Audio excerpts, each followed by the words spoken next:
माई ई तोहरा खातिर और बाबूजी खातिर ई कुर्ता और धोती। अब ऐजा के तो कुल काम निपट गेल बा, ता आगे के बाकी के जोन बचल बा तू संभाल लिया। हम और दीदी जात बनी हो जा परछावन की तैयारी करे। ठीक बा बिटिया, तू जा, ऐजा के कुल काम निपटा गेल बा, बाकी तो जाके संभाल ला। ठीक बा माई, अपन ख्याल रखिया। हाँ, प्रणाम। खुश रहा।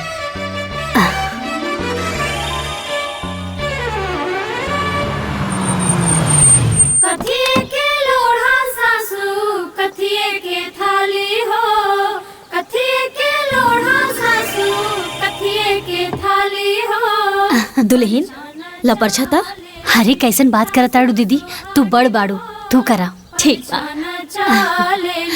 सासू सोहागिन हो परछाना चालेली, पत्थर के लोढ़ा सासू सोने के थाली हो।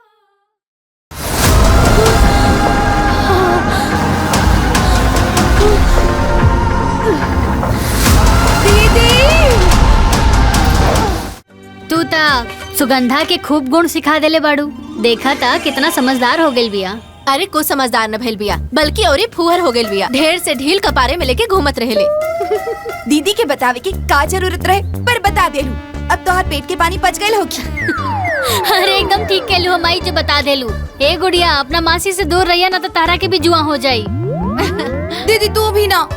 अरे मजाक करत आनी। ए माई, बाबू जीजा खातिर हलवा और पकौड़ी बनावे खातिर कहले हाँ। अच्छा तो तनी पम्मी लाला जी की दुकाने चल जा, और 1 किलो बेसन और आधा किलो प्याज और आधा किलो सूजी ले ले। हैला पैसा लेके जा।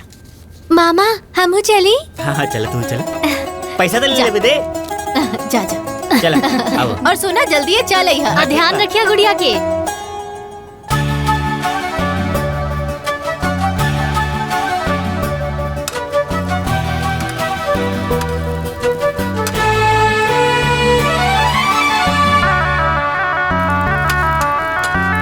अरे सुगंधवा, तनी चटनिया में मर्चा कम डाली है।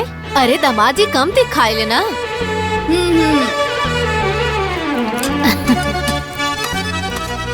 तो से छिला था एको। हाँ?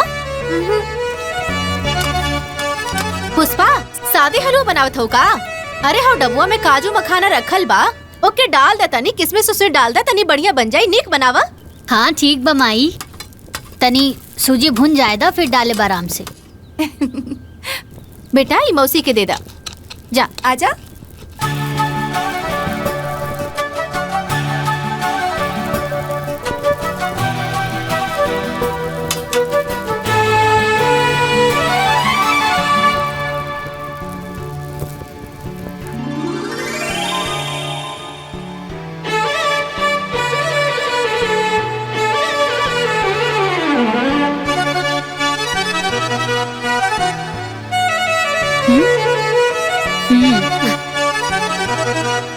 जब मेहमान लोग आवे ले ना तब मौनी लहटिया कट जाला। पकौड़ी कैसन बनल बा पाहुन? बहुत बढ़िया बनल बा अम्मा जी। और जीजा जी चटनी कैसन बनल बा?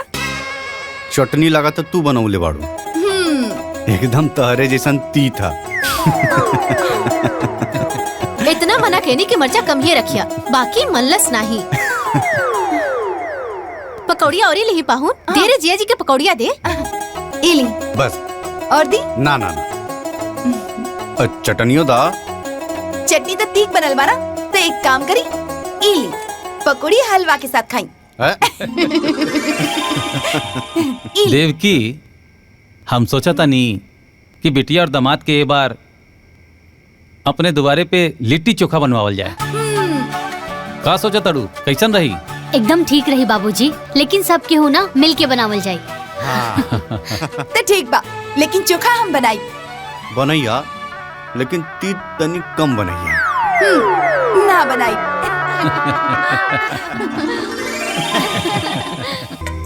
बहुत बढ़िया बनल बा। अब चटनी तीत तो नहीं खे ना? ना ना और ली ना। अरे ना ना मुझे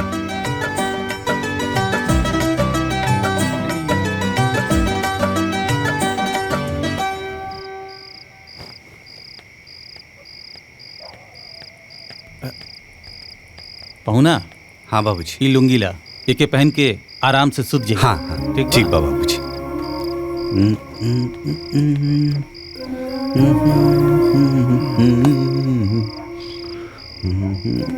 जीजा पानी और चप्पल रख दिले बानी, और कुछ चाहिए तो बता दिया।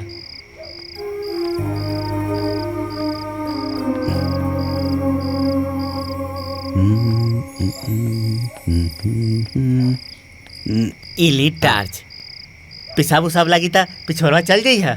हाँ। टार्च लेके जइहा, काहे के पिछवा खर खंजर भइल बा। अरे तू ऐजे सुत बा ना। हम तो इजे रहबे करब। हाँ तो बस जगा ले। अच्छा ठीक बा। तकिया मच्छरदानी लगा दा।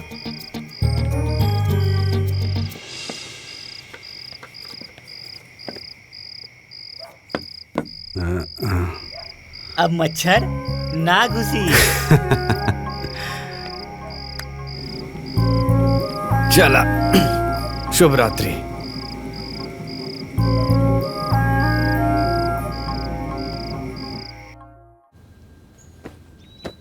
दीदी देखी ना कैसन लागत बा? ठीक बा ना? बहुत बढ़िया, एकदम फिट आइल बा। हाँ फिट बा। माई, ई सलवार सूट हम सुगंधा खातिर लेके आइल बानी। माई कैसन लागता? बहुत सुंदर बा। माई, ई तोहरा खातिर और बाबूजी खातिर ई कुर्ता और धोती। राहुल खातिर ई देखी शर्ट और पैंट। ठीक बा ना? अरे कर का जरूरत रहे, तो जब आवेलो तो हमने खातिर कुछ न कुछ लेके आवेलो। नीक ना लागेला बेटा?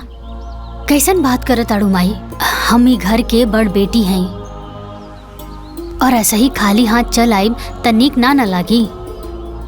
अच्छा सुनी, ई सब बात छोड़ी और हमरा के ई बताई कि सुगंधा के जौन रिश्ता के बात चलत रहे का भइल? अब का बताई बेटिया, ओहे जौन 4 साल से हो रहल बा। अरे जेकरो ढंग के मड़ैयो न बनल ओहो 5 लाख दहेज मांगता, और सरकारी नौकरी वाले ता पूछवे मत करा। अरे 4 पहिवा गाड़ी के नीचे बातें नहीं करत। अरे लड़की के गुण सहूर केहू नहीं देखत, सबके खाली दहेज चाहिए।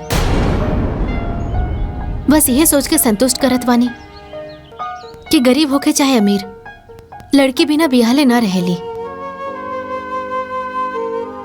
बड़ बुजुर्ग कहले रहले ना कि भगवान वर पहले बनावेले सुकन्या बाद में।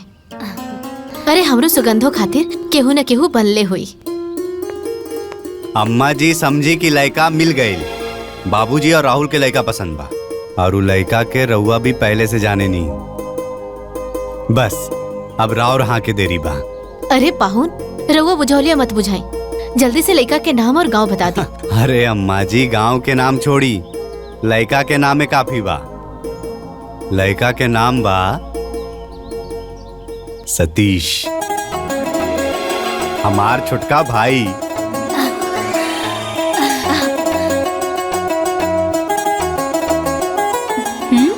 अरे अरे मतलब सुगंधा के भी सतीश पसंद बा। देखा कैसे शर्मा के भाग गिल बिया। अब अपन विचार बतावा माई। बिटिया, इसे बढ़िया रिश्ता सुगंधा खातिर और का हो सकेला? बाकी एके घर में दोनों बहन के शादी ठीक होई का? कहीं बाद में कोनो दिक्कत परेशानी ना होखे। तू चिंता मत करा माई, कौनो दिक्कत तकलीफ ना होई। अरे कौनो दूसर घर की लड़की हमार देवरान बन के आवे, ओसे तो अच्छा बाना कि हमार बहन आए। अरे जैसे हमनी के नैहर में बहन बन के रहेनी, वैसे नए ससुराल में भी बहन बन के रहब, देवरान जेठान ना। अरे वो सब तो ठीक बा, बाकी समधन जी के एक बार पूछल जरूरी बाना, तोहरे सास के कह राय बा। अरे अम्मा जी, रउआ के का लगा था? हमनी टाइम निकाल के ऐजा सिर्फ लिट्टी चोखा खाए खातिर आयल रहनी। अरे हमनी के पहले से प्रोग्राम रहे कि सतीश और सुगंधा के शादी के लड्डू बांध दियल जाए। तो पाहुन समझ ली कि लड्डू बंद गई। अच्छा बाबूजी, अब हमनी के जाए के आज्ञा दी, घरे भी तो खुशखबरी सुनावे के बा। चला पुष्पा, चले के तैयारी करा। जी।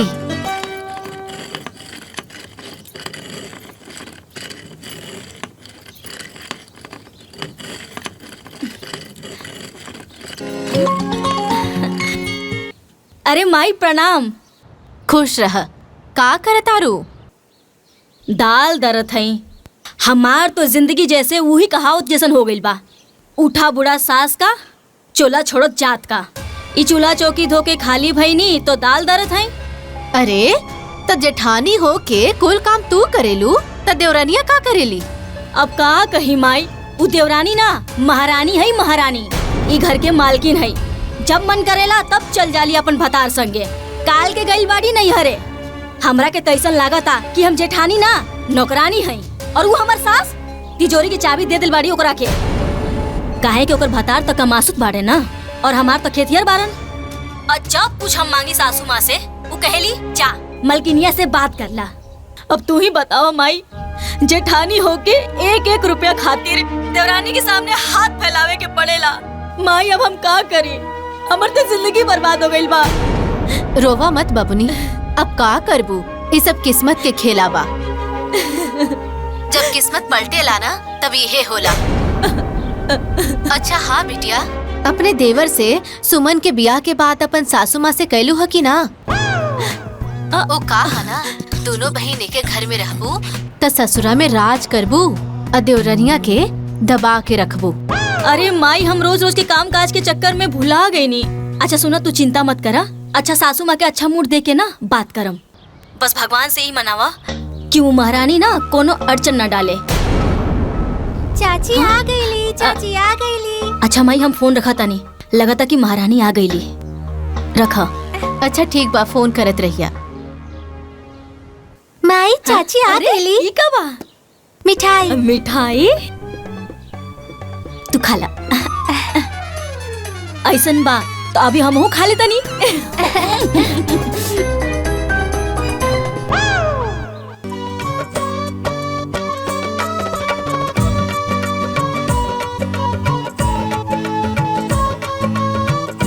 आ गई नानी के यहाँ से। प्रणाम दीदी। खुश रहा। अम्मा जी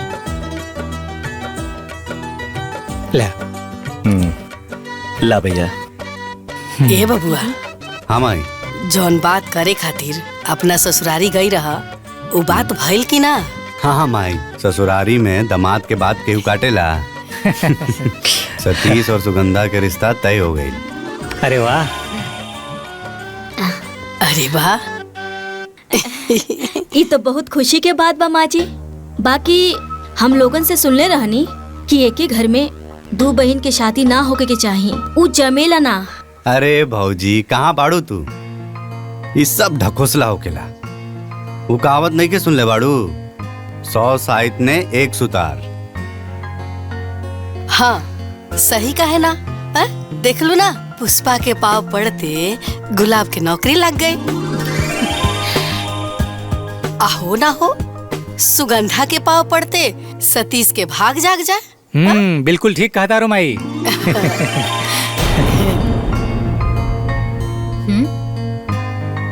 ए दुल्ही, छत पर ना अमहर रख ले बनी सुखावे खातिर, सूख गई हो, जा लेके आ जा। लाओ। तो काहो ला, तू मौका ढूंढत रह गेलू और चौका मार दिहलस। एक तो खुद तोहर जेल मुश्किल कैले रहल, आ दूसर को आगे। अब तू सोच तोर का होई। एगो सील एगो लोढ़ा दोनों मिल के कुटियन थोड़ा थोड़ा। अगर वो दोनों सील लोड़ा है तो हम कोनो धनिया पुदीना ना है कि दोनों बहिनी मिलके हमार चटनी बना के रख दे। हम भी झुराई मरचा है। ऐसन जाल डालम दोनों बहिना के बीच में कि गोतनी गोतनी की लड़ाई हो जाए। प्यार के मिठाई में डाल देम आम के खटाई।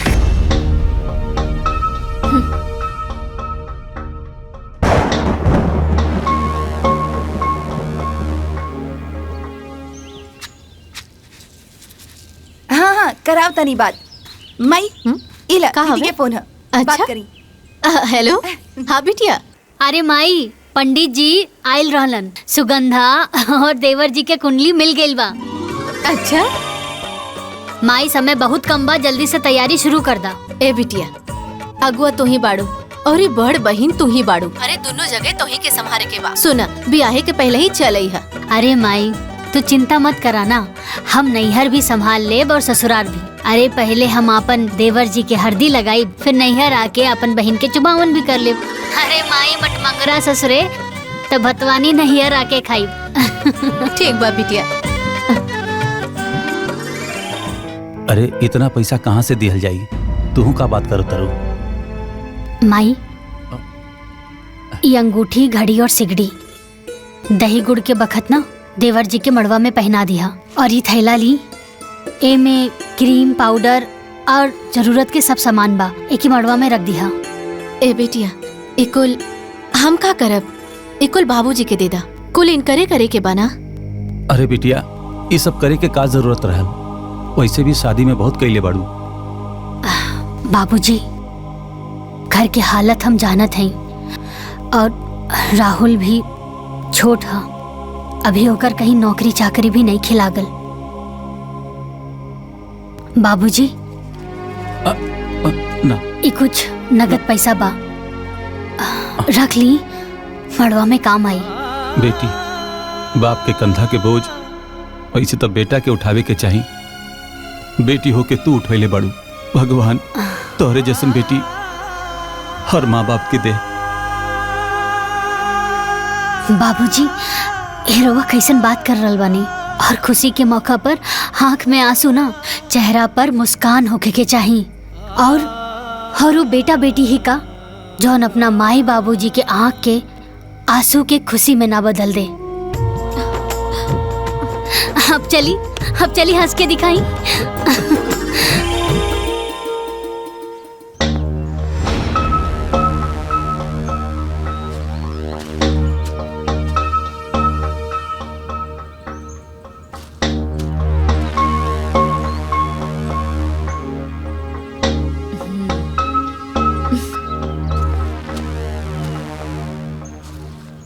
कितना थोक पे चढ़ाओ तनी माँ जी देवर जी के शादी पे? अरे दुल्हीन, एक ही स्थान चोपता और 7 थान गहना। इतना दिया जाई ना तो उनकर मड़वा अंजूर हो जाई। सही कहा तानी माँ जी, उनकर मड़वा तो उजियार हो जाए, बाकी हमरे घर के काम मिली। काहे से कि सोना के सिकड़ी, घड़ी, अंगूठी कुल मिला के ये सब देवरानी जी तो लेके गई बाड़ी, और वही सब देवर जी पहन के आ जाई है। ब्याह के तो कुल खर्चा देवरानी जी उठाओ तरी, ससुराल के कमाई नैहर में जाके लुटाओ तारी। अरे दुल्हीन, ऐसे ना बोले के, और लोग भी तो अपने ना। और कन्या के ब्याह करावल ना बड़ा पुण्य के काम होला। बस डीह बाबा करस सब कुशल मंगल से हो जाए।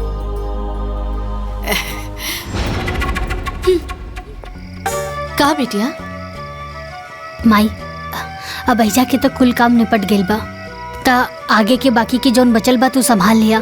हम और दीदी जात बनी हो जा परछावन की तैयारी करे। ठीक बा बिटिया, तू जा, ऐजा के कुल काम निपटा गेल बा, बाकी तो जाके संभाल ला। ठीक बा माई, अपन ख्याल रखिया। हाँ, प्रणाम। खुश रहा।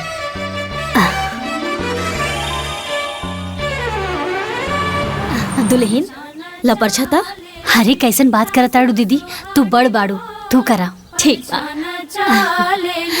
सासू सोहागिन हो परछाना चालेली, पत्थर के लोढ़ा सासू सोने के थाली हो, पत्थर के लोढ़ा सासू सोने के थाली हो, थाली में हल्दी चावल चुमेली भाभी हो, थाली में हल्दी चावल चुमेली बुआ हो, बहुअर स्वागत बा उतरा तू हाली हो।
एगो बात कही दीदी, पूरा गांव में चर्चा बाकी कि तहार बारात बहुत बढ़िया गेल रहे।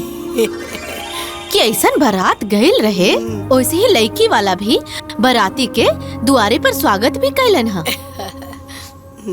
अरे मसूर के दाल, गोलगप्पा, पनीर, अब मन भर छेना।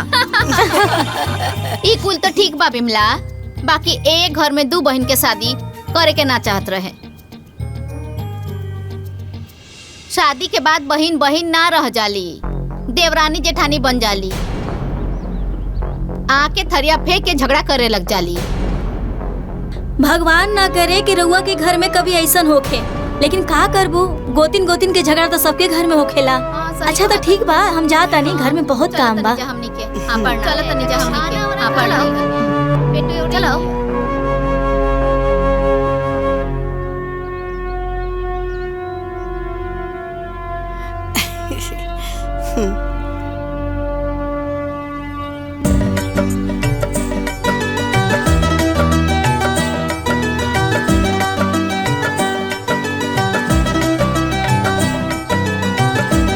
इला चढ़ा दो।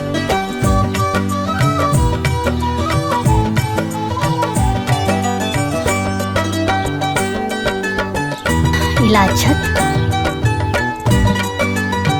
चढ़ाओ।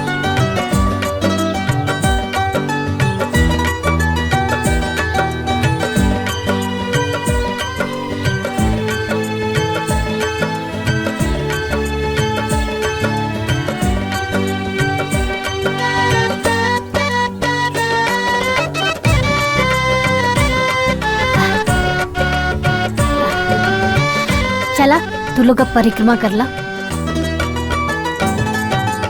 आखिर साली से घरवाली बनी गई। बड़ा लजात बारू, जब भैया के ससुरारी आवत रहनी तब बड़ा पटर पटर बोलत रहलो। तब के बात अलग रहे। देखी ई मंदिर है, मस्ती मजाक के जगह ना। अच्छा जी। अरे देवर जी कुलहिजे बतिया लेब का। हाँ घर हूँ चले के बा, लेट होत बा। अरे जल्दी जल्दी चला।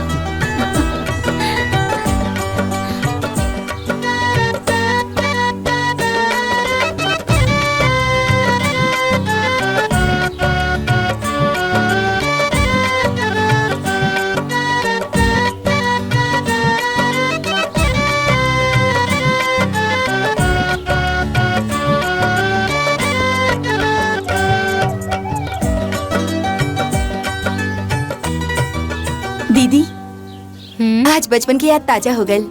जब हम स्कूल जात रही तो ऐसे ही हमारी चोटी बनावत रहू ना। बस फर्क इतना बा कि आज 2 ना 1 बनावत बाड़ू। अरे पगली, तब में और अब में अलग बात। तब तू छोट रहलू, स्कूल जात रहलू, यही से हम तोहार 2 चोटी बनावत रहनी। लेकिन अब तो तहार बिया हो गइल बा। हाँ ससुरौतिन हो गइल बाड़ू। अब 2 ना 1 चोटी बनी। ठीक बा। ला शीशा ला, देखा कैसन बनल बा। शीशा देखे की कोनो जरूरत ना है। हमार दीदी बनावत बाड़ी और ठीक ना बनी। का निमन बा का बुरा बा, हमसे ज्यादा हमार दीदी जाने ली। अच्छा ये पल्लू ना हमेशा ऐसे सर पे रहे के चाहिए। दुल्हन, तू दोनों बहन ना ऐसे ही बहन बहन बन के रहिया, कबो देवरानी जेठानी मत बनिया।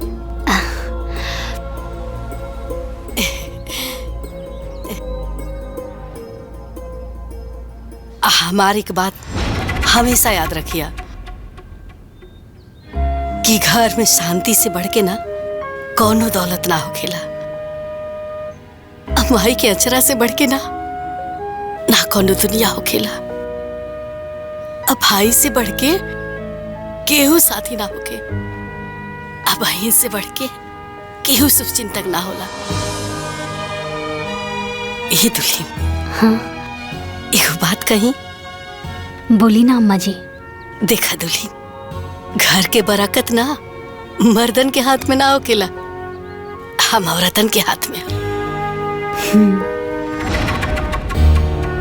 हम औरत चाहिए ना तो घर के स्वर्ग बना सकेले और हम ही औरत चाहली ना तो ई घर के नरक भी बना सकेली।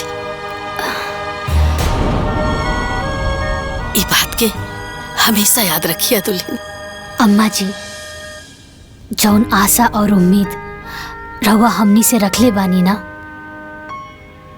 हमनी दोनों बहन ओकरा के कब्बो नहीं खे तोड़ब। हम रहुआ से वादा करतानी कि हमनी दोनों बहन ससुराल में बहन बन के रहब, कबो देवरान जिठान बन के ना रहब।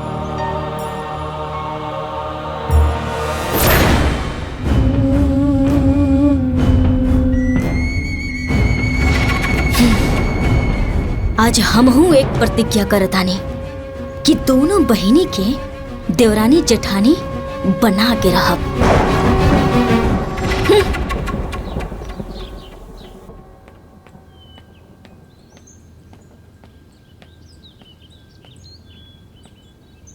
माँ जी, पिंकी के कपड़ा पुराना हो गईल बा, अगर एक दो कपड़ा नया मिल जाए तो बढ़िया हो जाए। अब अरे दीदी, नया कपड़ा किने के का जरूरत बा? गुड़िया के 3-4 गो सेट ऐसे ही पड़ल बा, हम दे दे उहे कपड़ा पिंकी के पहना दिया। बाकी माई कितना उतारा पहनाई? एक जोड़ी नया दिला देती तो हमार बिटिया 30 त्योहार के दिन पहन लेहित। पिछले दिवाली में भी गुड़िया के उतारा ही पहन ले रहे। अरे बड़को, इका उतारा उतारा लगा रख ले बड़ू, एमे का खराबी बा? अरे हम जब छोट रही तो अपना नैहर में अपना दीदी के कपड़ा पहनत रही।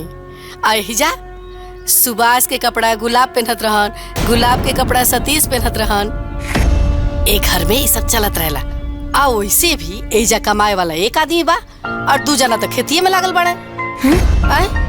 जितना ओढ़ना रहेला ना उतने में पैर फैलाए के चाहिए, समझ लू?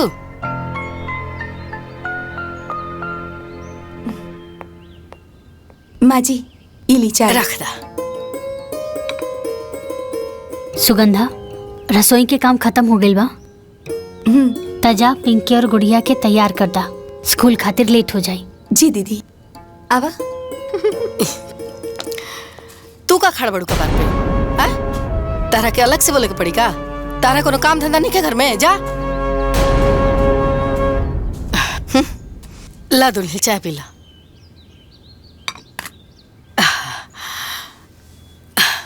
गुड़िया, तू कौन सा क्लास में पढ़ी लू?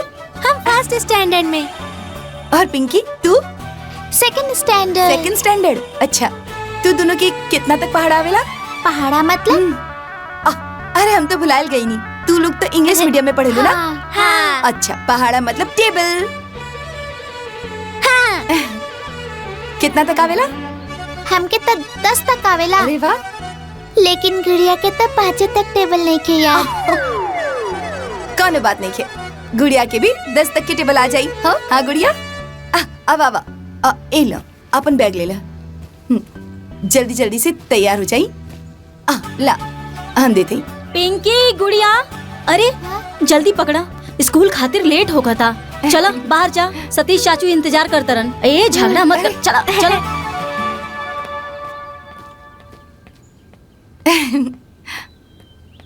सुगंधा, हाँ नाश्ता पानी तो हो गई, खाना में का बनी आज? अच्छा सुना ना, तू एक काम करा कि आलू और गोभी की तरकारी बना ला और ना कचौरी बना ला, हमरा के बहुत पसंद बा। और तू निम्मन भी बनावे लू। हाँ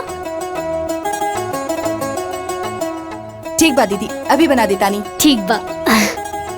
अरे सुना सुगंधा, सूजी के हलवा बना लिया, कुछ मीठा भी हो जाए।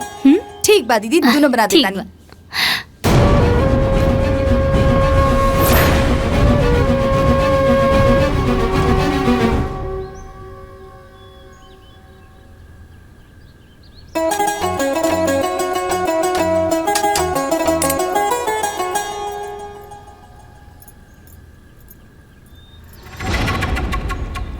अरे सुगंधा, जब इतना सारा काम हो खेला तो हमरा के आवाज दे देहल करा, तो हम आके तो हार हाथ बटा देहल करा।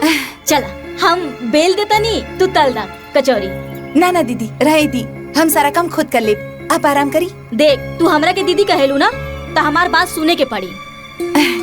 अरे 4 लाठी एगो में भारी पड़ेला, और मिल बांट के काम करल जाए तो काम आसान हो जाला, है ना? ठीक बा दीदी।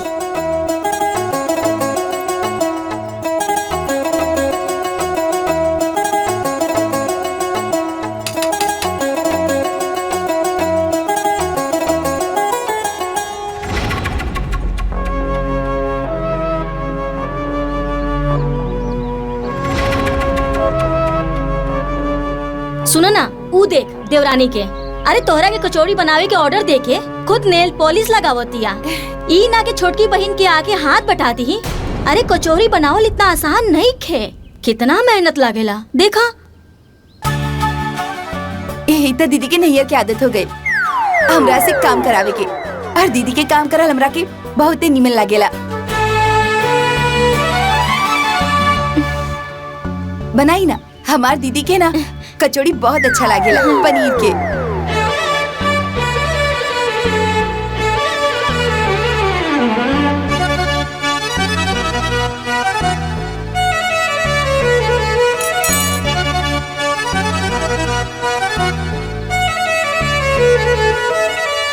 हलवा कचौड़ी।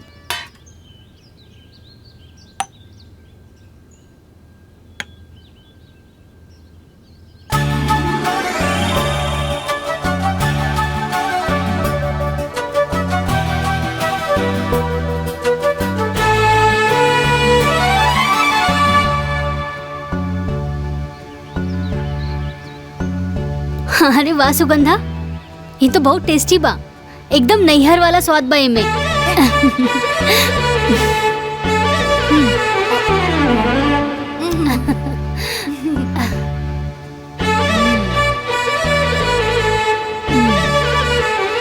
हलवा भी अच्छा बा।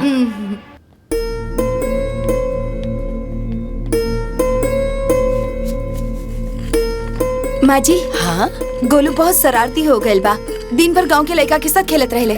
हम सोचे तानी कि गोलू के नाम प्ले ग्रुप में लिखवा दी। अरे दुल्हीन, तो हमारा से का पूछा तारू? जाके अपना दीदिया से पूछा, काहे से कि घर के मालकिन उहे ना हई।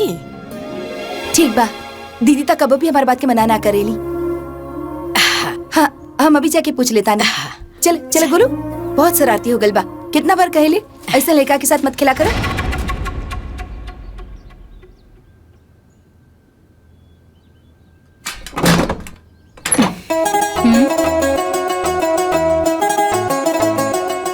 अरे सुगंधा, का बात बा? हमरा से कुछ कहे आयल बाड़ू? अरे वाह दीदी, तू तो हमारा चेहरा पढ़ ले लू। दीदी, हम बोले के चाहता नहीं कि गोलू के नाम प्ले ग्रुप में लिखवा देवे के चाहिए। ये 2.5 साल के हो गल बा, कम से कम ABCD तो बोले सीख जाई। अरे सुगंधा, अभी हमार गोलू ठीक से बड़की माई ना बोल पावेला, ABCD का बोली? 3-4 साल के हो जाएदा, सीधा KG में एडमिशन करवा दे, ठीक बा ना? बाकी दीदी, गोलू के उम्र के गांव के कई लड़का अभी से स्कूल में जावेला। सुगंधा, अब सब केहू के पागल बा त हमनियों के पागल हो जाई ना नू। अच्छा ये बतावा, हमनी के टाइम पर ये सब इले पिले ग्रुप रहे, ये सब कोनो ढकोसला रहे ना नू? प्लीज दीदी, ये गोलू के भविष्य के सवाल बा। सुगंधा, तू गोलू के सिर्फ माई हो, लेकिन हम अपना गोलू की बड़की माई बानी और मौसी भी बानी। अब गोलू की चिंता करल तू छोड़ दा, सब बड़की माई के ऊपर छोड़ दा।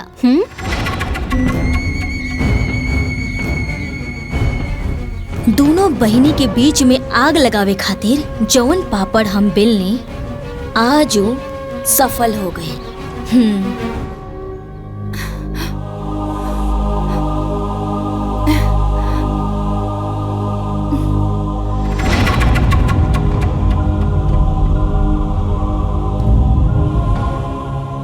लाग गई लाग। अब देखा कैसे ई आग के हम ज्वालामुखी बनावत हैं।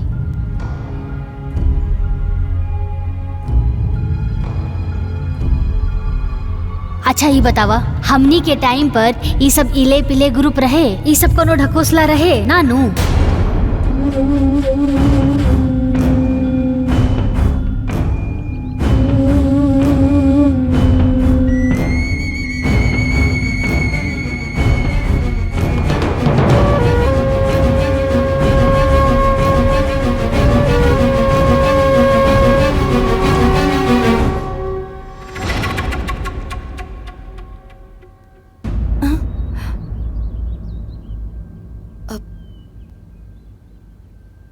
अच्छा सुगंधा जी, हमरा के एगो बात बतावा।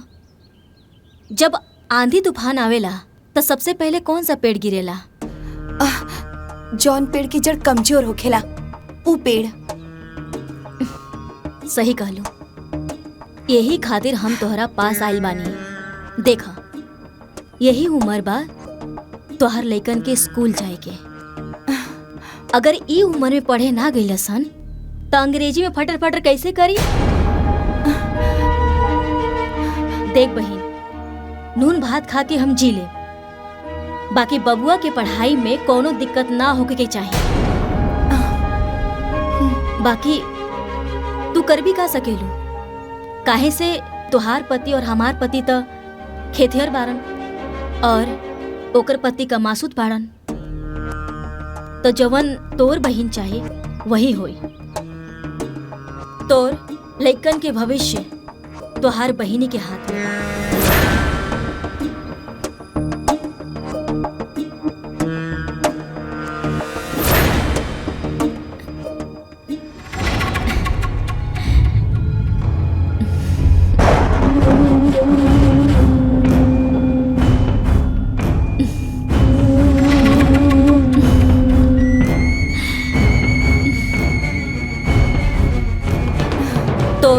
लइकन के भविष्य तोहार बहिनी के हाथ में बा। सुगंधा, ऐसन बात ना हो। तोके जरूर कोनो गलतफहमी भइल बा। गलतफहमी हमके ना भइल बा, बल्कि आज तो हमार सारा गलतफहमी दूर हो गइल बा। अब वो हमार बहिन ना, हमार जेठानी बन गइल बाड़ी। अगर बहन बन के सोचती ना तो कबो भी हमारे लड़का के प्ले ग्रुप में जाए से मना ना करती। सुगंधा, भाभी के हम अच्छी तरह जानीला। वो परिवार के हित के लिए भी सोचनी, कबो अपन पराया ना देखनी। अगर वो कबो अपन पराया ना सोचनी ना तो कबो हमके मना ना करती।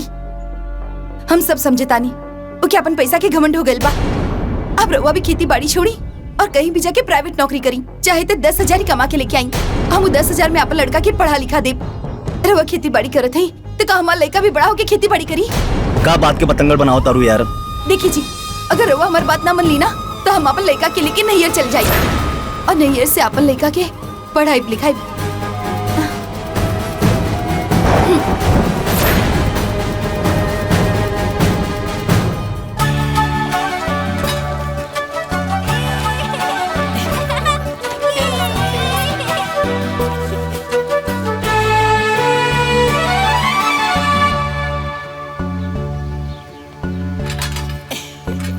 सुगंधा।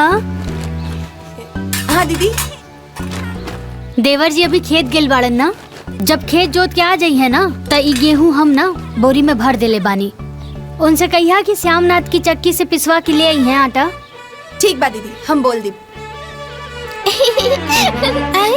चप्पल टूट गई, गोलू की चप्पल टूट गई। माई, हमार चप्पल टूट गई बा। दिखाई।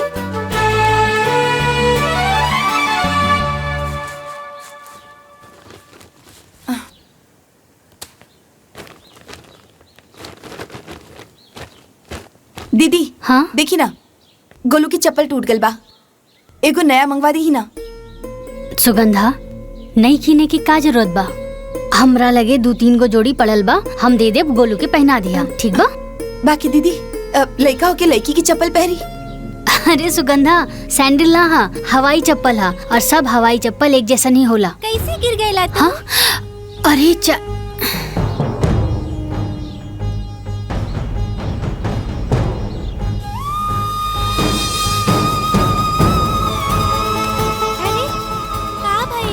माँ जी, कपड़ा तो उतरल हमार लड़का पहनत बा, अब का जूता चप्पल भी उतरल पहरी। 100 रुपया की चप्पल खातिर मना कर तारी।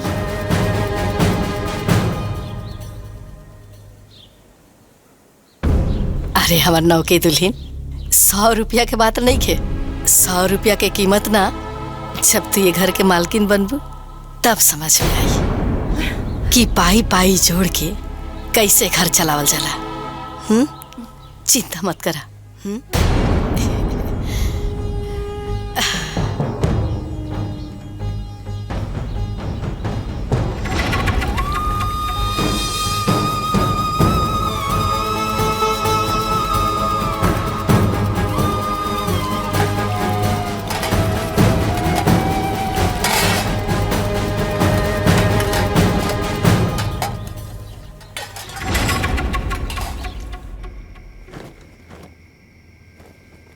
सुगंधा हाई ला गोलू के पहने खातिर देवरानी जी भेजले बाड़ी।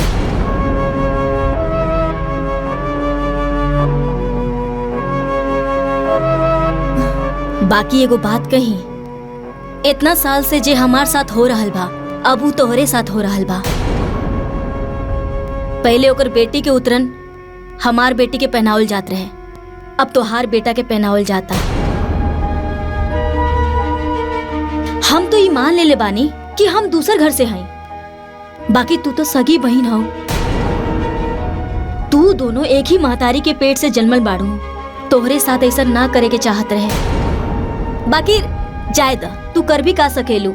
अच्छा ई चप्पल ना गोलू के पहना के देख ला कि ओकर साइज के बा कि ना। बेचारा लइका लड़की के चप्पल पहन के घूमेला। चला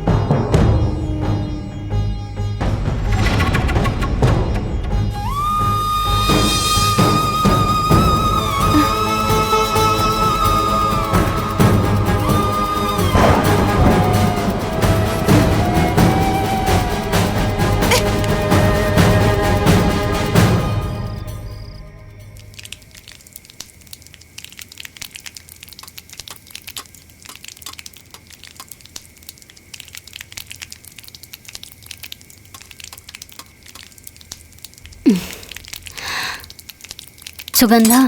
हाँ हमार कपार बहुत बथा था, एगो अदरक इलायची वाली चाय बना दे तू।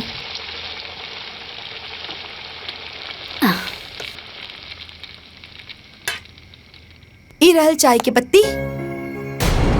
ई रहल दूध और ई रहल पतीला और ऊ रहल चीनी अदरक और ई रहल लाइटर और गैस। आपन चाय बना के पी ली। अरे तो एमे खिसियाए वाला कौन बात बा? हाँ हम खुदे बना के पी ले। हाँ तोहरा के पिए के बा ना। लाग गई लाग। अब देखा कैसे ई आग के हम ज्वालामुखी बनावत हैं।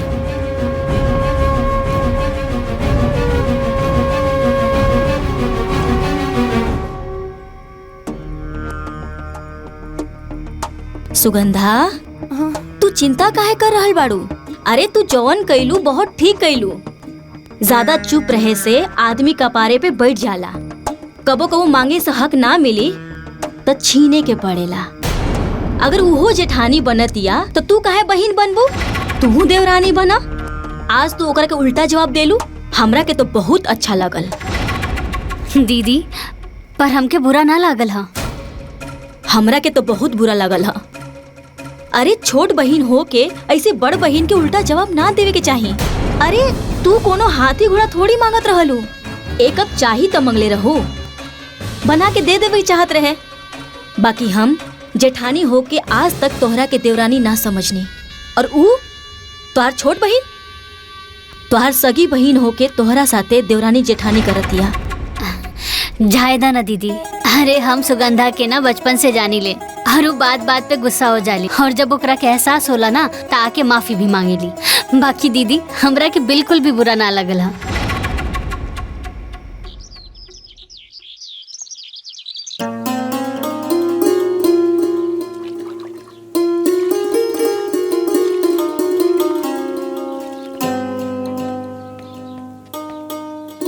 सुगंधा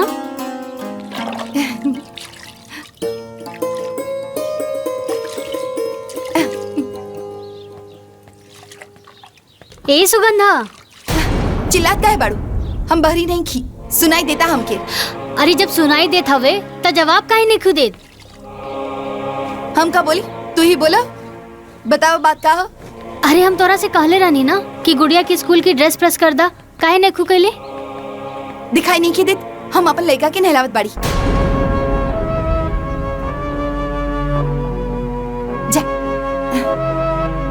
सुगंधा आजकल हम देख रहल बानी, आजकल तू ढेर अपन पराया कर रहल बाड़ू।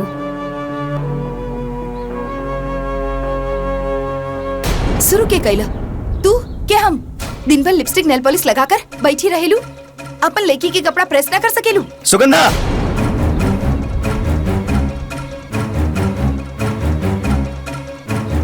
का हो गल तो के? ये कोनो तरीका भौजी से बात करेगा? जे जौन तरीका से समझी ओकरा के उहे तरीका से समझाई। चुप रह लो, शांत रह लो, का हला करत रहो। अरे तोला परोसा आ पटीदार सुनी त का कही। रहे दी माई, आज सुगंधा के बोल ले विदा, पता तो चले आखिर एकरा मन में कितना भड़ास भरल बा। बोला पुष्पा, वो छोट है, ओकरा में समझदारी ना। तू तो समझदार बाड़ू, तू ही शांत रहा। अगर ई शांत हो जाए तो घर ना पलट जाए। ई घर के मालकिन नहीं, ई ऑर्डर करी और काम करी हम। ई लड़की पैदा करी और संभारिए हम।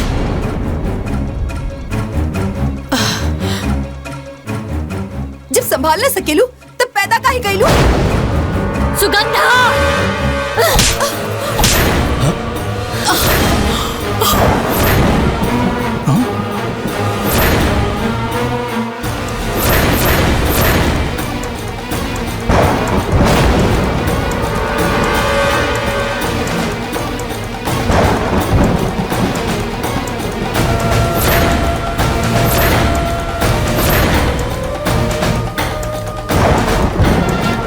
जेके पास जवाब न होला ना, वो हाथ उठावेला।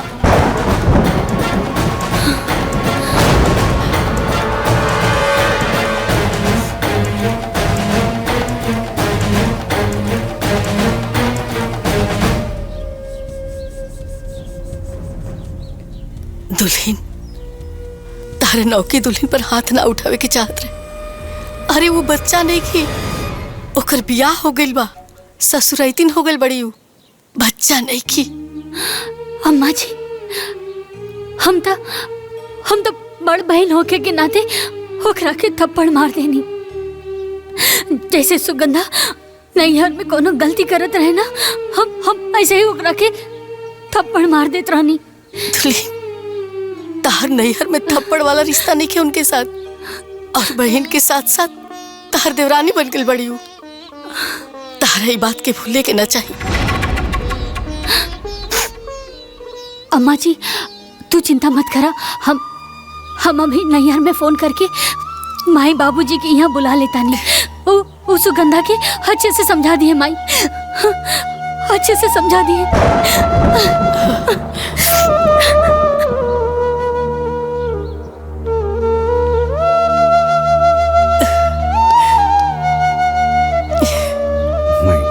सब ठीक हुई।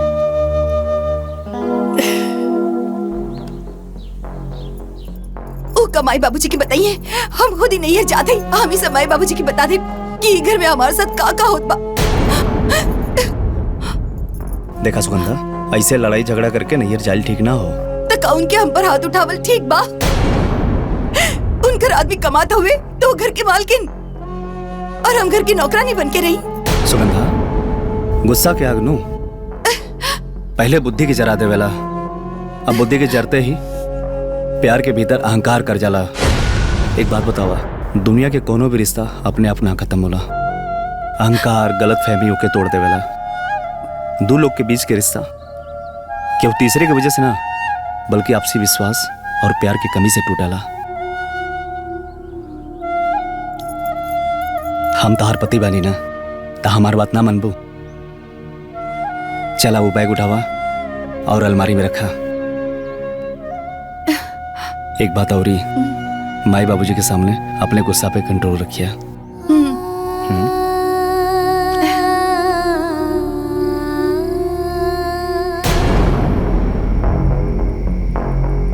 बाबूजी, ली ना पानी पी ना। अरे बातचीत तो होते रही। का पानी पी हम? इन्हीं दुल्हन के कथा सुन के हमार सारा प्यास बुझ गई। यही सब खातिर हम तोहार दोनों के बिया एक घर में कैले रहनी।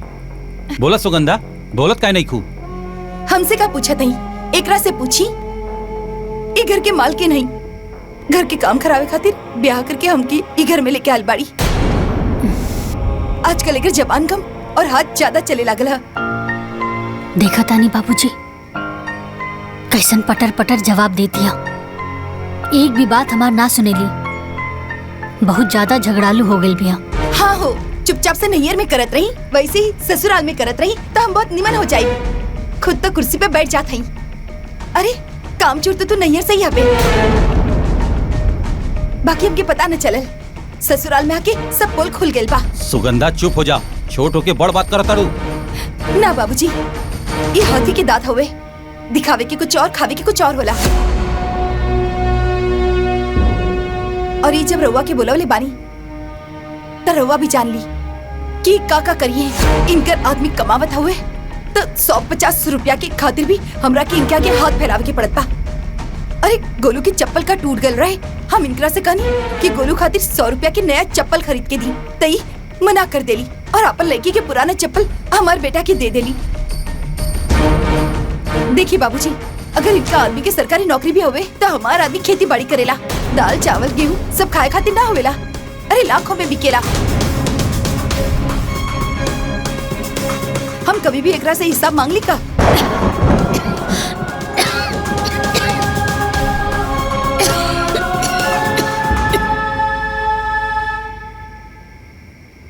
तारा के हिसाब चाहे ना सुगंधा, एक दिन तोरा के सब हिसाब दे देब हम। चुप हो जा भाई, हमार बात कान खोल के सुना। अगर तोहनी ऐसे ही आपस में लड़त रहबू तो हम समधियान आवल छोड़ दे। काहे कि तू लोग समधियान में हमरा के मुंह दिखावे के लायक न छोड़बू। बिटिया, हम बाप होकला के नाते तो से विनती करतानी कि जैसे तू दोनों के नाम पुष्पा और सुगंधा है, वैसे ही ससुराल के बगिया के सुगंधित करा। समधन जी, हम दोनों बिटिया के तरफ से हाथ जोड़ के तो से माफी मांगतानी। समधी जी, माफी मांगे की कोनो जरूरत नहीं है। राहुल फर्ज रहला समझावे के, रउआ समझाई नहीं। आ कोनो ही लोग बच्चा तो बहाना कि कान पकड़ के समझावल जाए। लावा कड़वा दा। अरे हम आवत रहनी था, सोचनी के राहुल के शादी के कार्ड एक पन दुकार हो जाई, आपके पूरा परिवार के साथ आवे के बाद। समधन जी, एक और विनती बा कि राहुल के शादी से कुछ दिन पहले हमरे दोनों बिटिया के भेज दी, काहे कि राहुल के माई के काम काज में मदद मिल जाए। जी, जैसन रउआ कहीं। अच्छा, तब हमनी के चलत तनी। जी।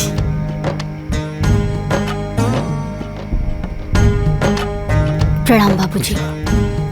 प्रणाम माई। खुश रह बेटी। माई खुश। अरे रख ला। खुश रहा। इला। गोड़ लागत नहीं। हाँ, खुश रहा, खुश रहा। गोड़ लागत नहीं माई। इला बेटा, अरे रख ला। प्रणाम माई जी। खुश रहा। प्रणाम माई। प्रणाम। खुश रहा, खुश रहा। हाँ, प्रणाम खुश माँ रहा। प्रणाम माँ जी। हाँ, आज्ञा दी, चला।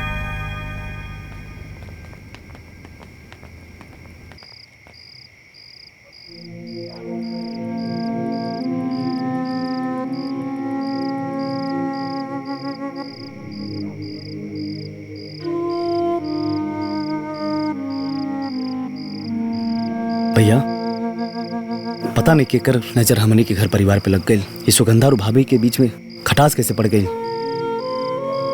सब सुगंधा की गलती हो। अपने से बढ़ के कबो उल्टा जवाब ना देवे के चाहिए। ए भाई, जहां 4 बर्तन रहेला ना तो आपस में बजबे करेला। वो दोनों सगी बहन हैं, आपस में लड़िए झगड़िए फिर एक हो जाइए। तू ये सब छोट बात खातिर चिंता मत कर।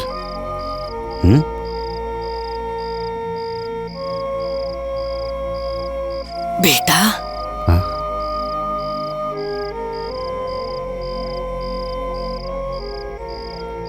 देखा बेटा, तू लोग ऐसे ही आपस में समझदारी से रहिया। मेहरारून के झगड़ा लड़ाई की आज तो लोग के रिश्ता में ना आवे के चाहिए। हमारे 60 साल के उम्र हो गई। बहुत बड़ा ना अनुभव बा बेटा कि अक्सर भाईन भाईन में अलगावची ना औरतन के लड़ाई झगड़ा के कारण नहीं होला। देख बेटा, तू लोग से हम विनती करतनी, कि तू लोग आपस में कबो कटास बतावे दिया न तब जीते जी मर जाए। ना माई, तारा पता बानू, बाबूजी हमेशा कहत रहे कि एक दूसरा के साथे रहल परिवार ना कहला, परिवार वो कहला जे एक दूसरा के दुख सुख में साथ रहेला। और माई, तोनी और बाबूजी के दिहल संस्कार हमनी के भूलल नहीं खींचा।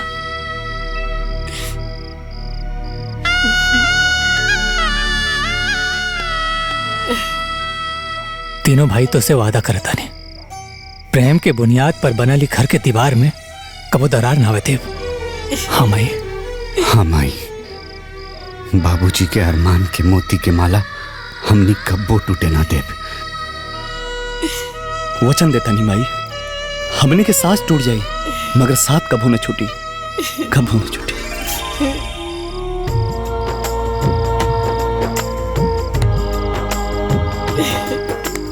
हमारे तो तू लोग पे पूरा भरोसा।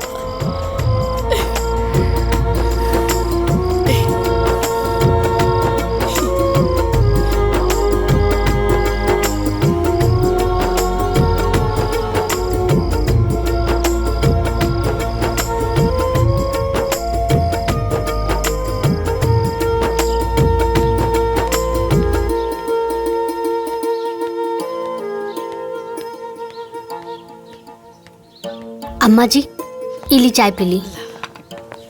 अरे अरे अरे, खाना बन गई। चला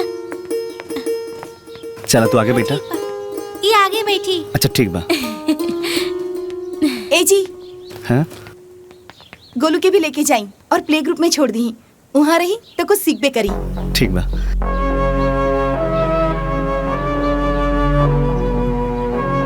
ए तिप पे बैठ जा। चलो बैठा लो। Bye bye bye bye bye bye बेटा। जय बाय बाय।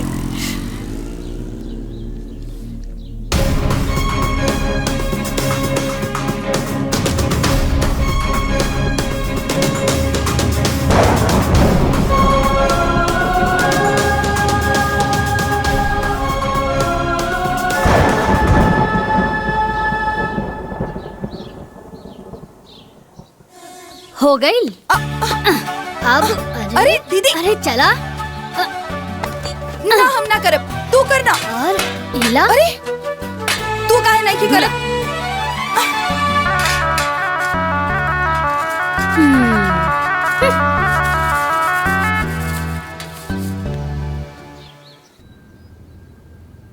प्रणाम भाई। माई, रवा लोग भी चलती तो अच्छा रहे। हाँ। अरे दुल्हीन, तू दोनों जानी बहन जाता रू ना, जा बढ़िया से शादी ब्याह निपटा के आ जा। सुगंधा, तैयार हो गईलू? हम तहरे इंतजार करत रहनी। हाँ चला, एक साथ चल जाए, एक ही गाड़ी में। हाँ तू जा, हमरा के तोहरा साथे नहीं खिंचाए के बा।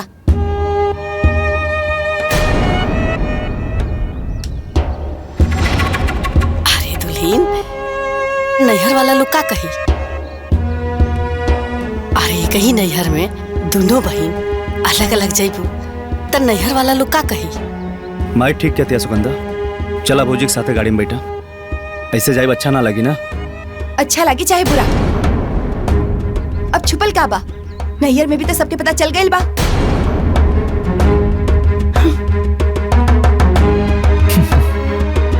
ठीक से जाइए।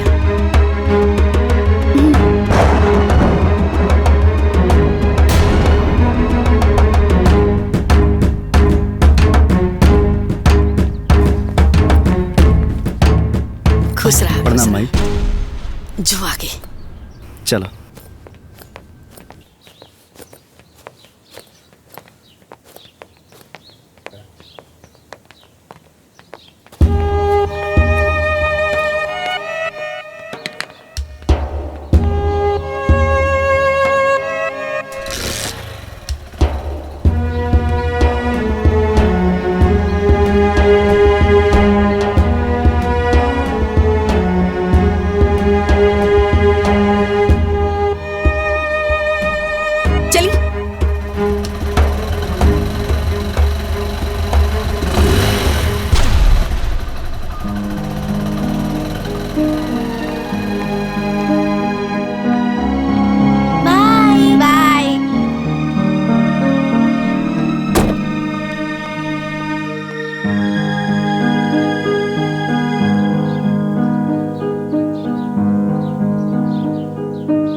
खाली रहला गाड़ी इना के जाके मैं बैठ जाई। ये जेठ की दोपहरिया में हम लड़का लेके मोटरसाइकिल से चलत हई। सब तोरे जिद के कारण होता। देखिए रहुआ चाहे कुछ भी कही, हम फैसला कर ले बानी। हम ओकर गाड़ी में ना बैठब मतलब ना बैठब। का समझे थे बड़ी आई गाड़ी वाली है, एकदम मूर्ख है बाड़ू।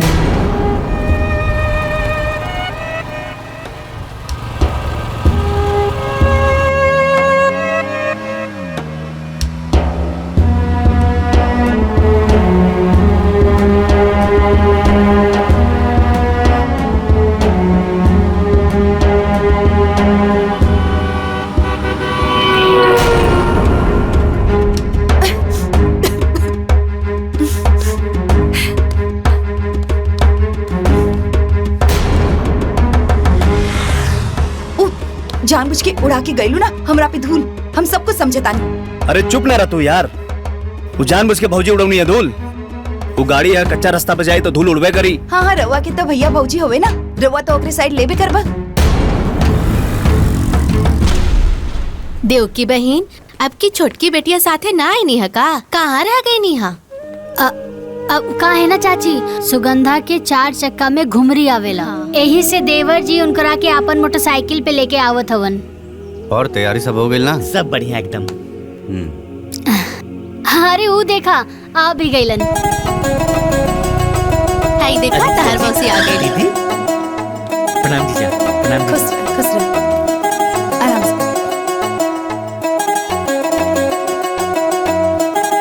जा। खुश रह। प्रणाम माँ। कैसन बाड़ा बेटा? ठीक बाड़ा ना? बहुत याद करत रही लखा। अरे खुश रही जाइए जाइए अंदर। खुश रहा खुश। प्रणाम बाबूजी। और बेटी सब ठीक बना? हाँ ठीक बना। हाँ ठीक। खाला सब तहरे खाती है। हाँ प्रणाम बाबूजी। सब ठीक बना? एकदम हाँ आओ बेटा आओ। और काम काज कैसन चला था? सब बढ़िया एकदम। ऐसा कुंतला बहन लगा था कि दोनों बहन के ससुरा में ना जमता। यही लिए कहल जाला कि दोनों बहन के शादी एक के ससुरा में ना करे के चाहिए। हाँ चाची, हम भी देख ली हई कि छोट बहन हो के सुगंधा बड़ बहन के पैर तक न छूलस और मुंह टेढ़ करके भीतर चल गई है।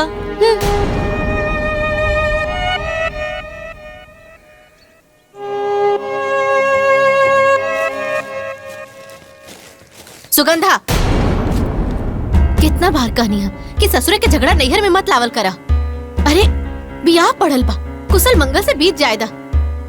गांव घर नात रिश्तेदार सब कोई जुटल बा, तोरे दोनों बहन मुंह फुला के बैठबो सन तो सब लोग का कहिए? हाँ ये हमके ना ओकरा के समझाई कि यहाँ मालकिन बन के ना रही। मालकिनी करी है तो झगड़ा तो होबे करी। अरे तू बात के समझत काहे नहीं खू? अरे वो तो हर बड़ बहन हिया, तू ओकरा से बहुत छोट बाड़ू। छोट बन के रहबू ना तो कुल झगड़े खत्म हो जाई। अरे तोहनी के झगड़ा के जड़ना तोरा ओकरा से बराबरी करे के बा। देखा बिटिया, तू सफर से थकल आयल बाड़ू, मुँह हाथ धो के आराम कर ले।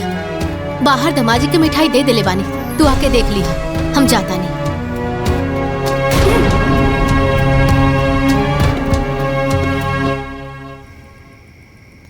देखा बेटिया, ये कुल चौकटा के साड़ी है और ये 5 थान रतन के यहाँ रख ले बानी। साड़ी बहुत बढ़िया बा माई। हाय देखा तहार भसुर के शर्ट पैंट आ ये तीनों समधी के पैंट शर्ट बा। कुल कपड़ा बहुत अच्छा बा माई। अरे सुगंधा आवा बिटिया, तू देख ला। पहले मालकिन के दिखा दी, हम तो बाद में देख ले।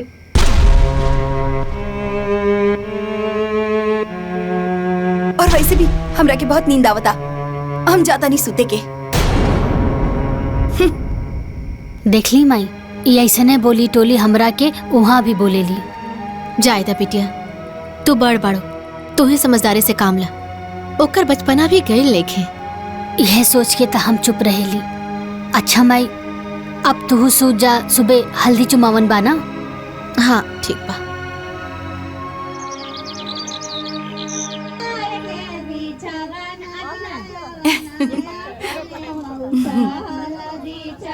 अरे बहन, पहले बड़की दीदी से न करावे के चाहिए।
माई। हाँ बिटिया।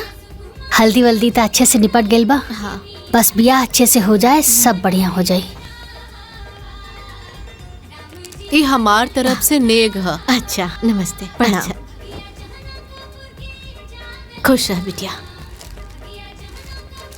इला बिटिया, तू नाम लिख लिख के न रख दा, ना तो हम भुला जाए, याद ना रही। ए माई, ई राजा चाचा की लड़की रहे? हाँ, ई राजू चाचा के लड़की रही। बढ़िया साड़ी दे ले बिया। प्रणाम, इराला हमरा तरफ से शगुन। अच्छा अच्छा, तू लोग बियाहवा में टाइम पर आ जाई। ठीक बा। ला एकरो रख दा। नमोआ तो बताई। अरे वो सीमा रहली है ना, चिन्हत हूँ। हाँ ठीक बा। सीमा और राजू चाचा।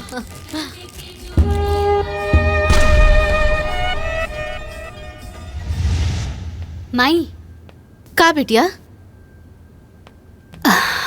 माई, ई चेन हम लेके आयल बानी, देवर जी के दे दिया। मोर बंधाई, अभी नया नया शादी भइल बा ना, तो अच्छा लगे। इनकरा के 500 रुपया दे दिया, चल जाए। ली। अरे ना, 500 कहला दे। हम एगो पैंट शर्ट, एगो घड़ी लेके आयल बानी। ठीक बा माई। ठीक बा।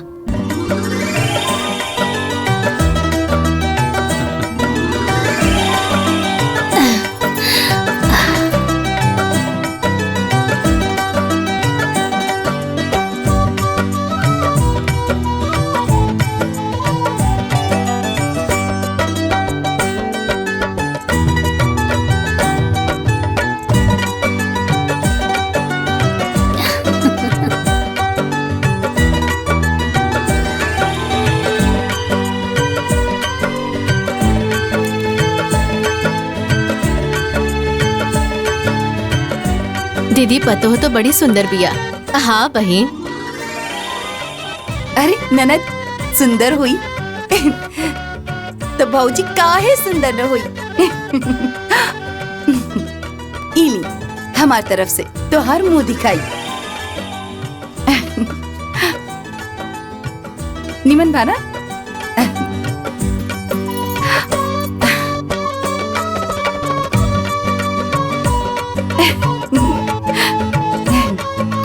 भौजी, इस सोने की अंगूठी तोहार दोनों ननद की तरफ से। कैसन लागल? एकदम चांद के टुकड़ा लग रहल बाड़ू। राउर तो भाग खुल गेल माई। हाँ माई साहब, जोताई तो हो गई। अरे आगे ला। अरे पिंकी के माई। चलो चलो उतरा उतरा। घरे आ गिला। हे गुल्लू बिटवा, आजा आजा आजा। प्रणाम जी। माँ जी पायल बस रहा। प्रणाम माई। खुश रहे खुश रहे। गुड़िया बिटिया। प्रणाम भैया।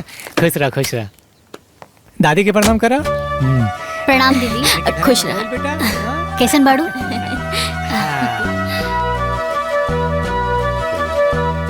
प्रणाम माई।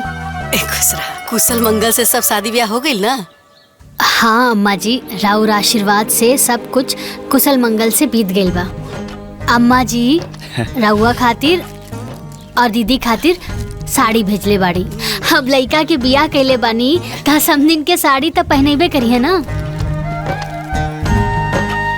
दीदी ई तोहरा खातिर। माई मोर बनाई सिकड़ी मिलल बा। अच्छा बड़ा सुंदर बा। आ गुलाब तहरा के का मिलल हो? हमारा ही घड़ी कपड़ा और 500 रुपया मिलल बा और भाइयों खातिर कपड़ा और 500 रुपया। दा इला भैया। अरे 500 रुपया आंदरे बा हमरा खातिर। अरे माई चल जौन मिलल तौन मिलल। आ वैसे भी लड़की वाला हमेशा लड़का वाला कुछ ना कुछ देत रहेला। अम्मा जी ई माई लड्डू भिजवले बाड़ी। लड्डुआ ना तनी पटीदारन में भेजवा दिया। ठीक बा। ए गुड़िया लेके चला। ला बेटा बड़की मम्मी के दे दा। जाओ बच्चन उच्चन के खियावा। थाके लोइया।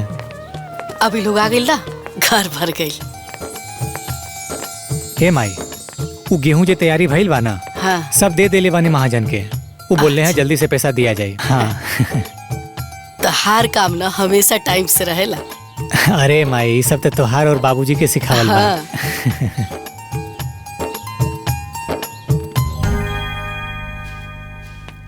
गुड़िया पिंकी गोलू चला आवा। सफर में थक गइल होइबा। आके दूध पीला। चला। माई हमरे खातिर है। हाँ बेटा सब केहू के खातिर।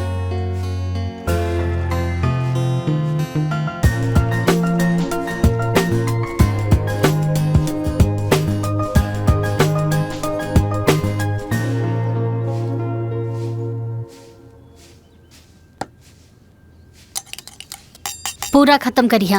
बड़की माई हमरो के दूध चाहिए। हाँ अरे गोलू तहरा के भी तो बड़की माई दूध दी। आवा बैठा। सकरन सीटी हमार गोलू का दूध मीठा। ला पीला।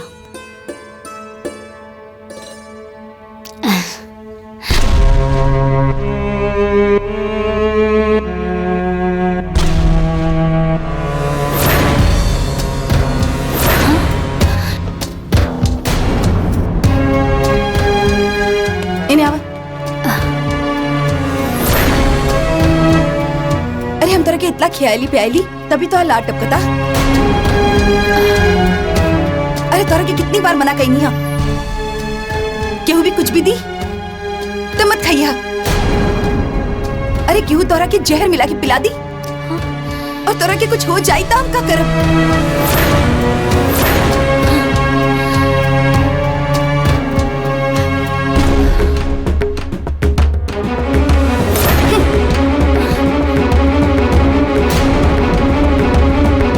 कितनी बार मना कही है?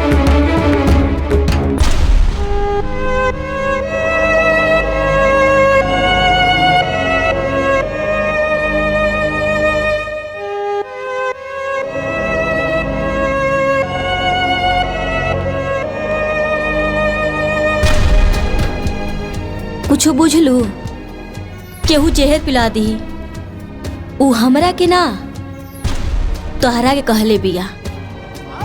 अरे इतना निर्दयी तो तू ना बाड़ू तो कर लेगा के जहर पिलेबू।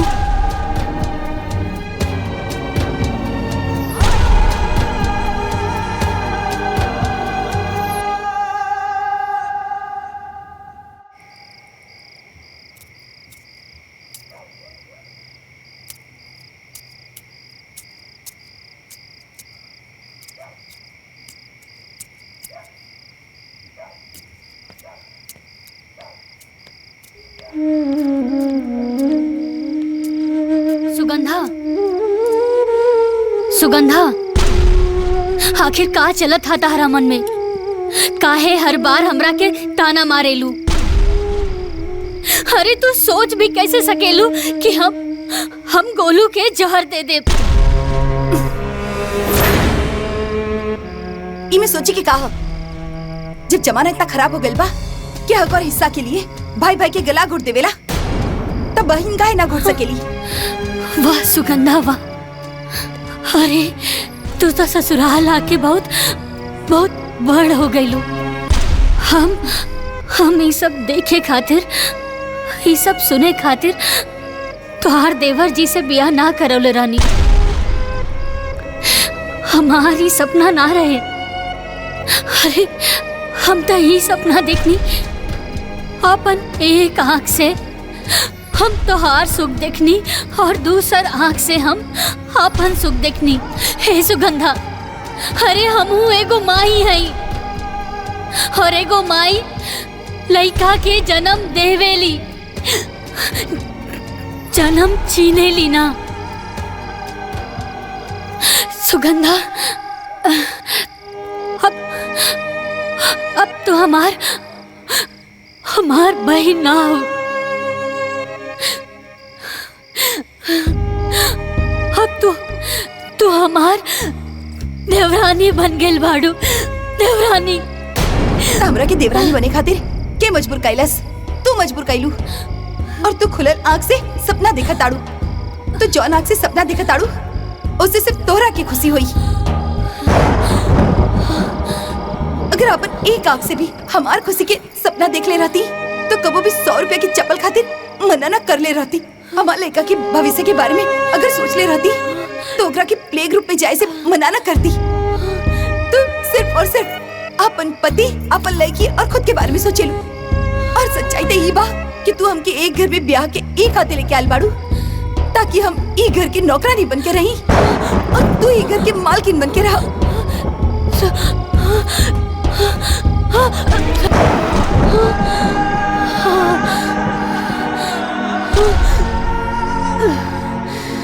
दीदी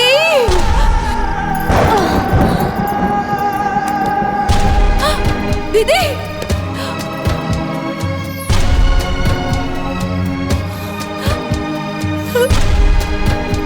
दीदी काबिल दीदी दीदी काबिल उठी ना दीदी। माई जल्दी आवो। दीदी उठी ना, का हो गई? माई दीदी होश में आई दीदी। अरे का हो गई? पुष्पा जी का भाई? ए पुष्पा, अरे पुष्पा, पुष्पा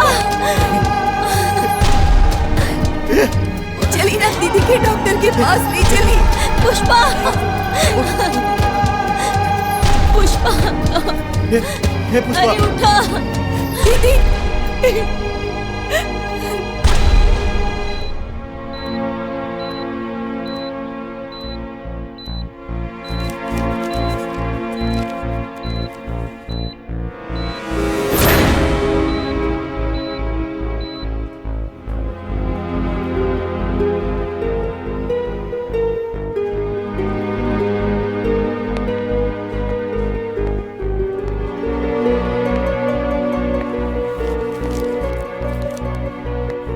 डॉक्टर साहब कैसन बड़ी पुष्पा? देखिए 1.5 साल पहले ही मैं उनको बता चुका था कि उनको ब्लड कैंसर है।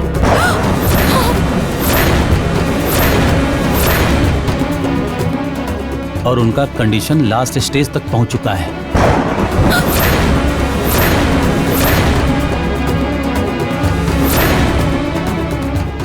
अब उनके पास बहुत कम दिन बचे हुए हैं, इसलिए उनको घर ले जाइए, खुश रखिए। परिवार में जितने दिन रहेंगे उनके लिए उतना ही अच्छा होगा।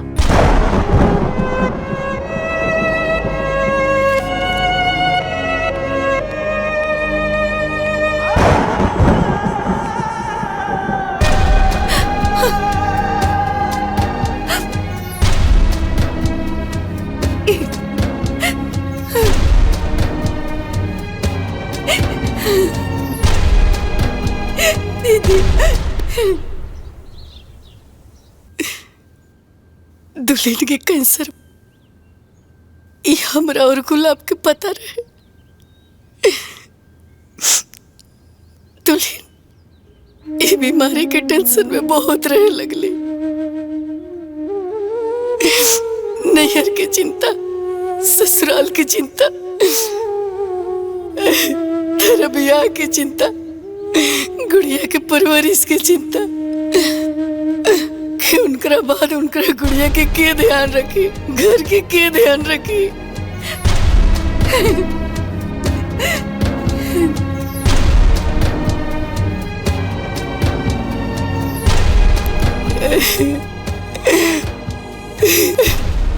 और उनका मन में ही सब चलत रहे, लेकिन हमरे से वो कह ना पावत रही।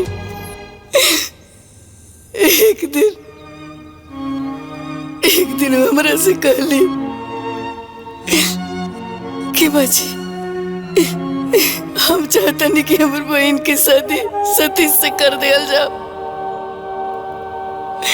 ताकि हमारे बाद घर में रही ना, घर के संभाल सकती है, हमारे गुड़िया के संभाल सकती है।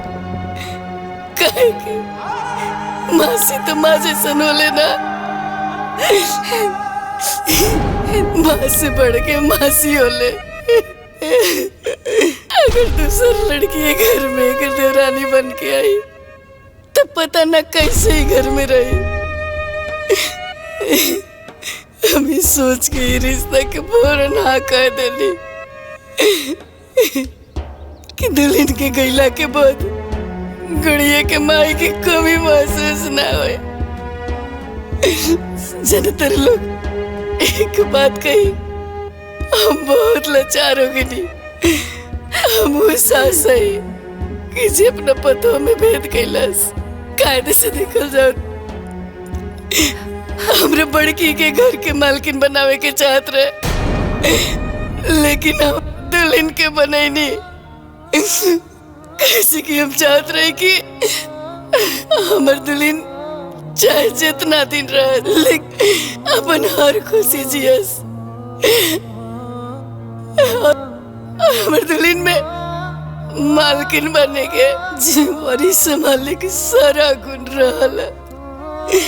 ऐसे हम उनका के घर के मालकिन बने नहीं, और वो आज तक घर के बहुत अच्छे से संभाल के रख ली, क्योंकि कोनो चीज की कमी ना हो के दे।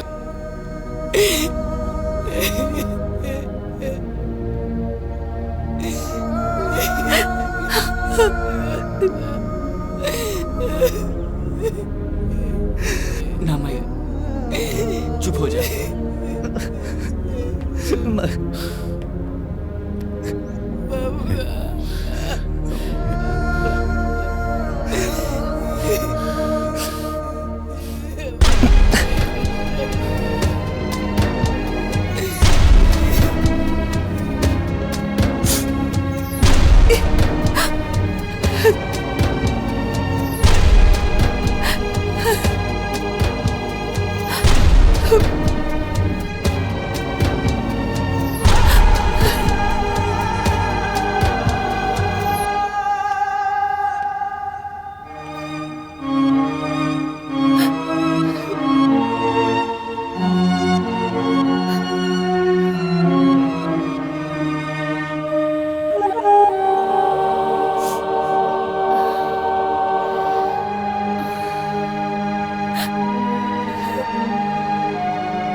ये हंसी के पीछे इतना बड़ा दर्द छुपल बा दीदी, इतना बड़ा दर्द। तू तो हमसे हर बात बतावेलू, तो फिर ईराज हमसे काहे छुपावले दीदी, काहे? सुगंधा, तू तो अपना दीदी के बचपन से जाने लू ना। वो अपन सुख सबके साथ बांटेली, लेकिन अपन दुख ना हमारी बीमारी कैंसर हम तोरा के बाबूजी से माई से हे खातिर ना बताऊनी कि कहीं तू लोग बहुत परेशान ना हो जाओ। दीदी तू कितना महान बाड़ू, तू कितना महान बाड़ू दीदी। हम तो छोट बहन होके भी हम तोरा के इतना उल्टा सीधा बोल देनी, तोरा साथे जबान लड़ौनी, हम तोरा के का कह देली दीदी। हमरा के माफ कर दे दीदी, हमरा के माफ कर दी दीदी। तू हमरा के छोड़ के कब मत जाइए दीदी, कब मत जाइए दीदी। तू हमके मारा डांटा और उल्टा सीधा बोल दो, हम कुछ न बोलब दीदी, हम कुछ न बोलब। बतावा दीदी तोरा के का खाए की मन बा? कचौड़ी पूरी हलवा दीदी तोहर जौन मन करी हम उस सब बना दे। बस दीदी तू एक बार बोला तोहर का मन बा। ए दीदी तू हमरा से नाराज नहीं खुना? बहन जब दिल में कोनो नाराजगी ही ना बा तब माफी कैसन?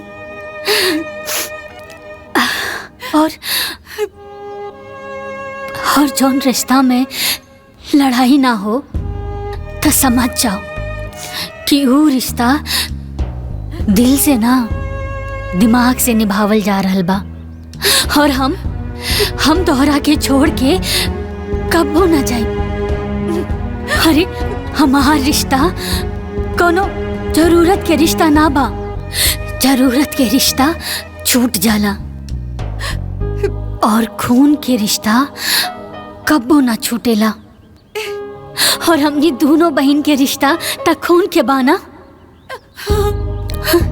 खून के। हाँ अब सुना, अब तू ई रिश्ता छोड़ा और हमार मन के बात सुना। हाँ बोली दीदी। और हमार मन के बात यही बा कि तू हमरा खातिर आलू वाला कचौड़ी, गोभी के सब्जी और सूजी के हलवा बना के खियाबू। हाँ बना दा, बनाईबू ना?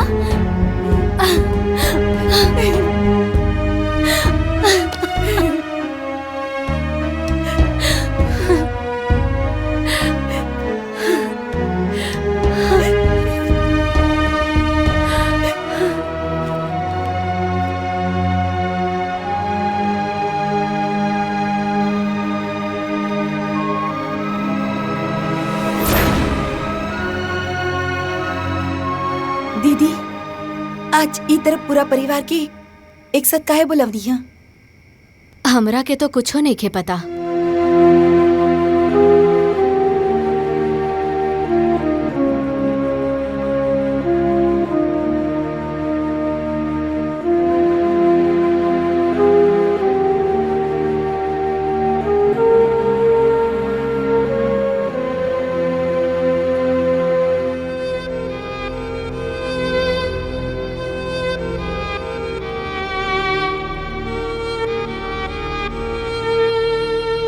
जेठानी जी, हम पिंकी, गुड़िया और गोलू के नाम 5-5 लाख की एफडी करौले बानी।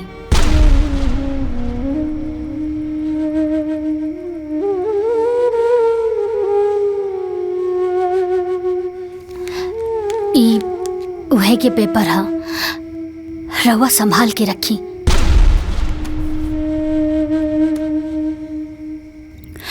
जब ई लोग बड़ा हो जाई ना तो ई पैसा ई लोग इनके पढ़ाई में बहुत काम आई।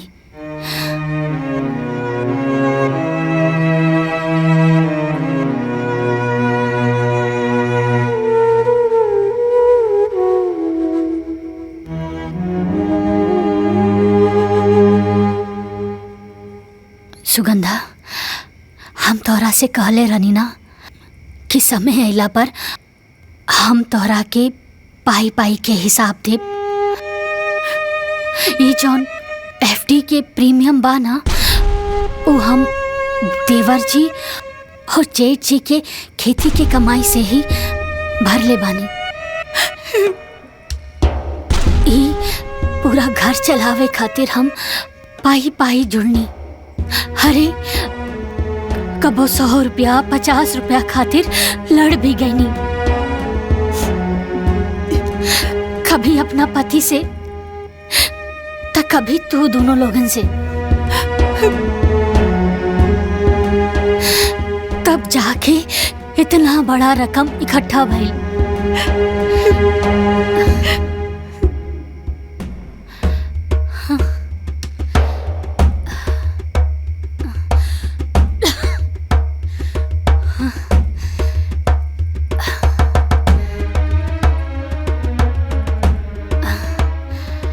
पर जेठानी जी, अब हमरा अंदर इ घर के मालकिन बने के हिम्मत नहीं खे बचल।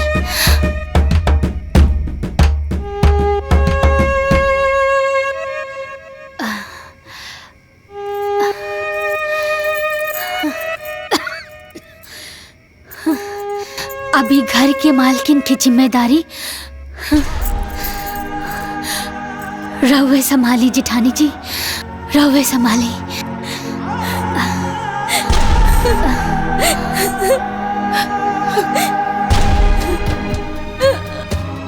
हमरा के माफ कर दे पुष्पा, माफ कर दे। हमरा से बहुत बड़ भूल हो गई बा। हम तोरा के गलत समझनी। तू दोनों बहनी के झगड़े में आग हम लगवनी है।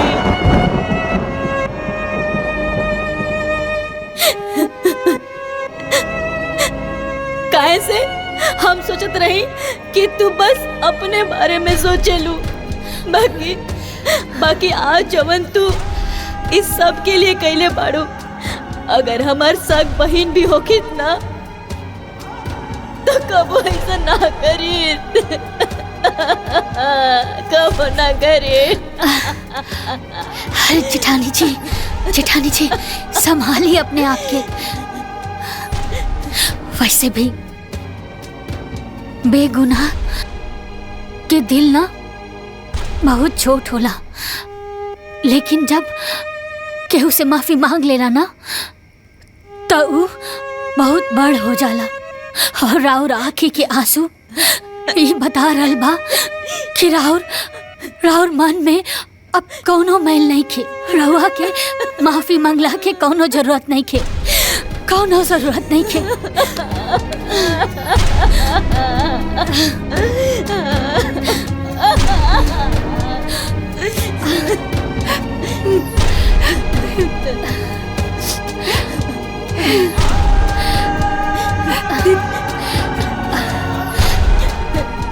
बस हमारे एक आखिरी एक शब्द जेठानी जी, ई सुगंधा छोट हवे, थोड़ा जिद्दी बाड़ी, लेकिन दिल के बहुत अच्छा बाड़ी। एकर कौनो भी बात के कबो बुरा मत मनिया। एकर हमेशा ख्याल रखिया अपन छोट बहन समझ के।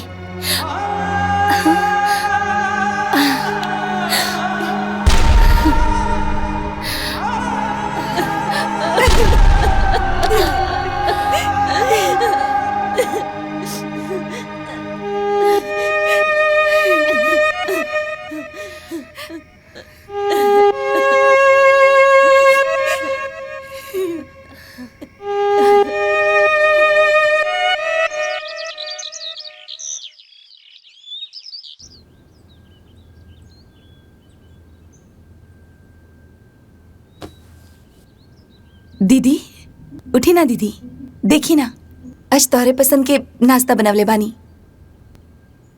जल्दी से उठ जाई दीदी, और दवाई भी तो खाए के बा।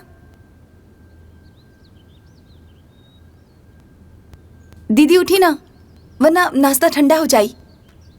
दीदी दीदी उठा।